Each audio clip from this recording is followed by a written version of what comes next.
அவ்வளவு ஏன் இன்னைக்கு சேலத்துல இருந்து சொல்றேன். சேலத்துக்கு ஒரு சிறப்பு இருக்குண்ணா. மாம்பழம் மட்டுமா சிறப்பு? நாங்க விக்கிரவாண்டியில ஒரு விஷயம் ஆரம்பிக்கிறதுக்கு முன்னாடி சேலத்துல தான் பயிற்சி பட்டறைன்னு ஒண்ணு போட்டோம். பொதுச் செயலாளர் இங்க இருக்காரு. அவர் சிந்தனை எல்லாம் மதுரையில என்ன நடக்கும்னு ஓடிக்கிட்டு இருக்கு. அண்ணா சேலத்தை தொட்ட பிறகு மதுரைனா மாபெரும் வெற்றி என்பது எழுதப்பட்டு விட்டது. கட்சி தொண்டர்கள் கொடியெடுக்கலாம், குட்டி குட்டி குழந்தைகள், விவசாய பெருமக்கள், விஞ்ஞானம் படிக்கிறவர்கள், அன்பு மாணவர்கள், இளைஞர்கள், தாய்மார்கள், நெஞ்சிற்கிடையே தாய்மார்கள் இருக்காங்க. என்னம்மா சொன்னாங்க? உங்க அத்தனை பேருக்கும் 1000 ரூபாய் கொடுப்போம். ஆட்சிக்கு வந்த பிறகு என்ன சொன்னாங்க?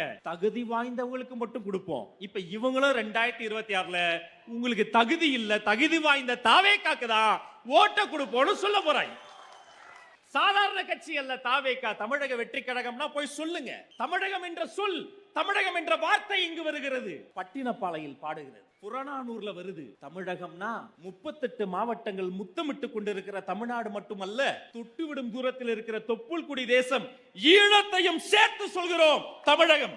எந்த வார்த்தையை கேட்டால் சின்னஞ்சிறு குழந்தைக்கு சினம் பிறந்து அடக்குமுறைக்கு எதிராக, அதிகாரத்துக்கு எதிராக உரிமை கேட்குமோ? எந்த வார்த்தைக்காக வாழ்நாளின் வசந்தங்களை தூக்கி போட்டு விட்டு, என்ன சார் 5 வருஷம் எம்எல்ஏ பதவி, அது வெறும் 5 வருஷம் தான், ஆனா தொண்டென்ற பதவி ஆயுசு வரைக்கும்னு கட்சிக்காக எம்எல்ஏ பதவி தூக்கி போட்ட பொதுச் செயலாளர் எந்த வார்த்தைக்காக காத்திருக்கிறார்? எந்த வார்த்தையை பரிசீலிப்பதற்காக தமிழ்நாட்டு கூட்டம் காத்திருக்கிறதோ, எந்த வார்த்தை வரலாற்றை புரட்டி போடுகிறதோ அந்த வார்த்தை 2ஆம் வார்த்தை வெற்றி. இந்த தமிழகம் பண்பாட்டு, இந்த தமிழகம் நம்முடைய மூதாதையர்.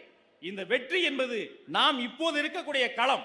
அப்ப உங்களுக்கு ஒரு சந்தேகம் வரும், கழகம்னா என்ன? கழகம் என்ற வார்த்தைக்கு என்ன தெரியுமா அர்த்தம்? போருக்கு செல்லக்கூடியவர்களுக்கு தரப்படுகிற பயிற்சி பட்டறை பயிலரங்கம்னா கழகம். அது ஒரே கழகம், தமிழக வெற்றி கழகம் எனும் போர்படை கழகம். பெருமையோடு கொடிய புடிங்க, உரிமையோடு கொடிய புடிங்க.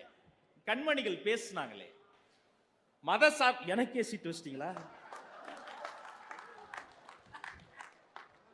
கொண்ட கடமையில் கடமை வீரர்களாக நிற்கக்கூடிய கூட்டம் தமிழக வெற்றி கழகம் என்பதற்கு இதைவிட உதாரணம் தேவையில்லை.